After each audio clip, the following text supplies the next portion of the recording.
So I have been playing GTA 5 for a very long time at this point. Since day one. And not only have I been playing for that long, but I've also dedicated my life for the last 2 years to finding out all of the craziest mysteries and lore that this game has to offer. Stuff like DNS codes, ECB2, rare items that shouldn't exist, old YouTubers, you get the point. You might be asking, why is he telling us all this? Well, it's to say that at this point, it's not very often that I come across something about GTA 5 that I've never seen before. But that was until this week, when I had found a mystery that came out on launch day that I, and I bet a lot of you, have never seen before. And that is the Collector's Edition Blueprint map. On the surface, there isn't much going on with this map, just a map of Los Santos with a bunch of red markings indicating properties you can buy in GTA Online. But the real mystery of this map lies with what you can't see. A whole section that Rockstar hid with extra locations, markings, and phrases that are only visible with UV light. So just like you do with any secret map, the only thing left to do was to see what I could find. Now look, I know that there's probably a few of you that are like, Jack, this has been out for 11 years, how have you never fucking seen this before? And honestly, fair play. Trust me, I couldn't believe this either. As soon as I saw it, I immediately thought that this was something that would have taken over my life back in 2013. And how I'd never seen it before is truly beyond me. But I kind of have a theory for why that is. This blueprint map was given out with the special and collector's editions for GTA 5. The map itself was already pretty cryptic with random red markings, but Rockstar didn't even advertise that there was a secret part to it.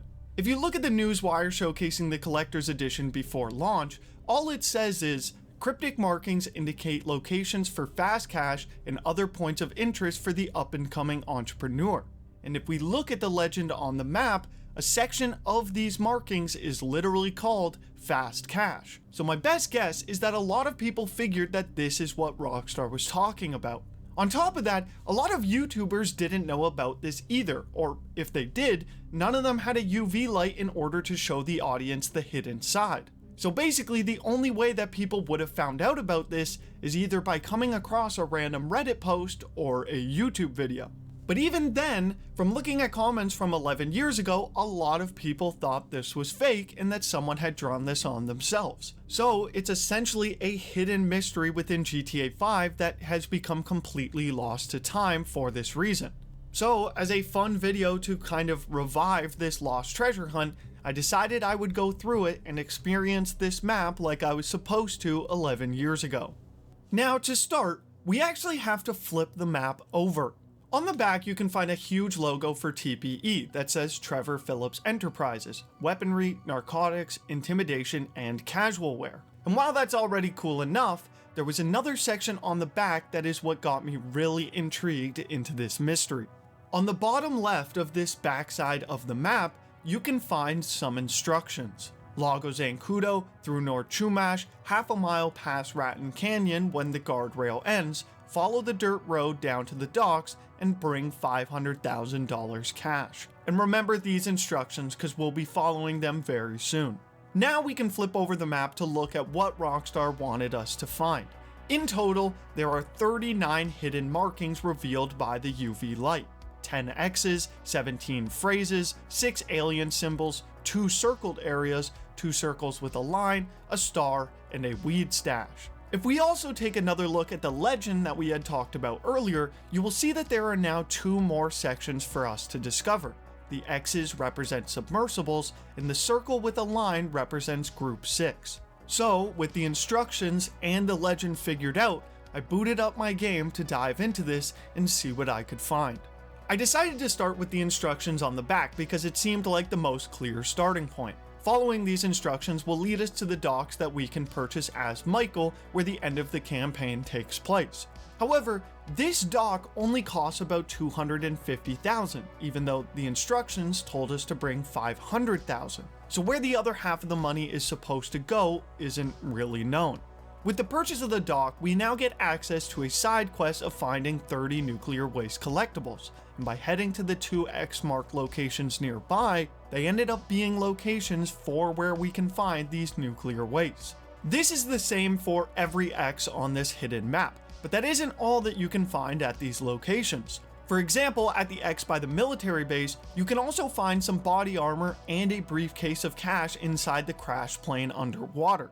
But on the topic of collectibles, there are also a bunch of alien symbols on the map as well. Heading to these locations and looking around for a bit, I was able to find one of the 50 spaceship parts for Omega, and actually there's an indicator for finding Omega on here as well. I quickly realized after checking out some of these locations that a lot of these are going to be collectibles that we can find. But honestly, because I had never done this Easter egg hunt before, I was still here for it. Maybe it's just me, but for some reason, finding random stuff like this around the map using a UV light on a Rockstar created map sounded a lot more fun than looking up a guide for the same stuff, so I kept searching.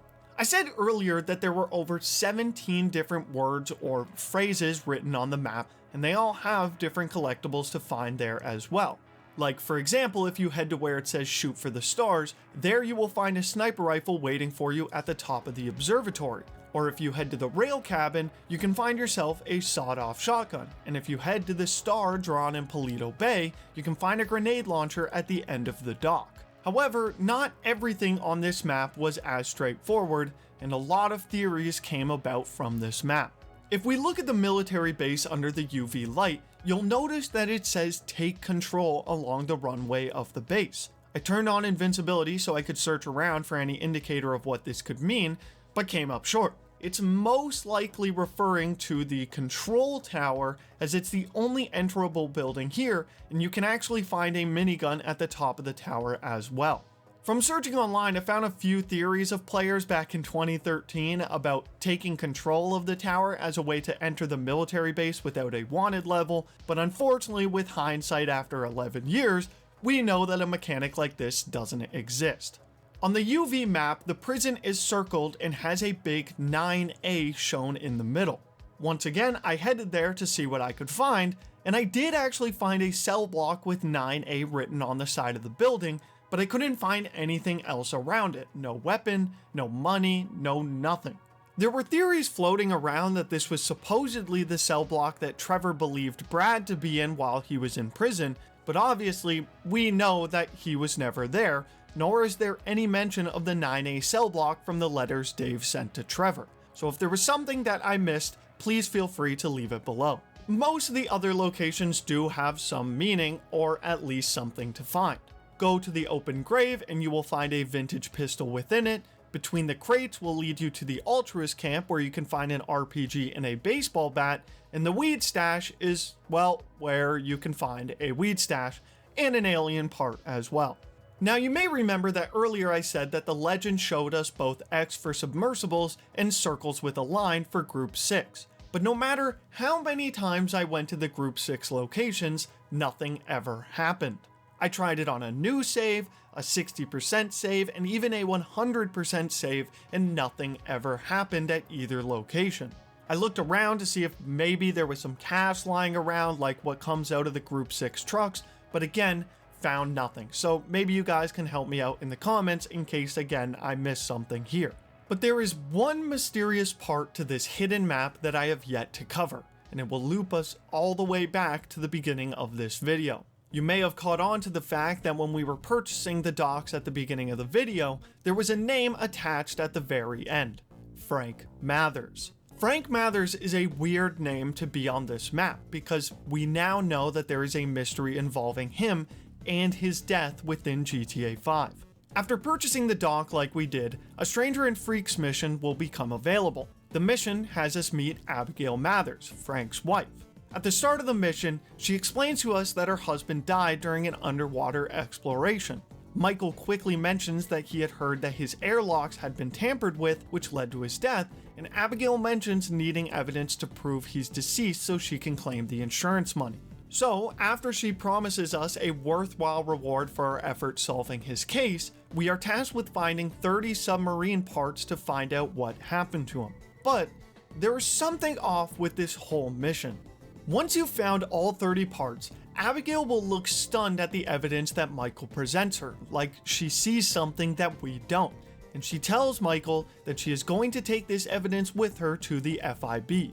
She then hands us $10 despite her saying she would pay us well, and then proceeds to take off. And this is where things start to really not add up. Instead of heading to the FIB like she said, you can actually follow her all the way back to the city and find that she immediately heads for the airport instead. And once you get there, she will get out of her car and accuse Michael of harassing her for being a widow, and it will immediately trigger a 3-star wanted level. Everything about this mission is just one mystery after another. Despite us helping Abigail find out the truth about her deceased husband, she then turns on us and reports us to the police, and that switch up happens right after Michael shows her the evidence that we found. After 11 years, the leading theory to this is that, like Michael mentioned during their first encounter, someone had tampered with the airlocks to his sub to have him killed intentionally, and the evidence that Michael found would most likely prove that it was Abigail who had gotten her husband killed. And knowing that the evidence that Michael found would incriminate her, she then heads straight to the airport in order to leave town and never be seen again. Everything else on this map, other than the instructions and the Frank Mathers text, isn't related to the Mathers mystery at all. But for Rockstar to add Frank Mathers to the map, despite him not even being a character that we can actually meet, made this UV map mystery a whole lot more interesting to me. Now, admittedly, I had already known about the Frank Mathers murder before looking into this map, but if I had found this 11 years ago when it was released, it would have taken over my life trying to figure out what happened to him. So I know that a lot of stuff on this was just fun locations and cool collectibles, but it was still a lot of fun to check out even now, and I hope that I could at least show you guys a thing or two that you hopefully had never seen before. If you did enjoy, make sure to leave a like and subscribe, and I'll see y'all in the next one. Peace!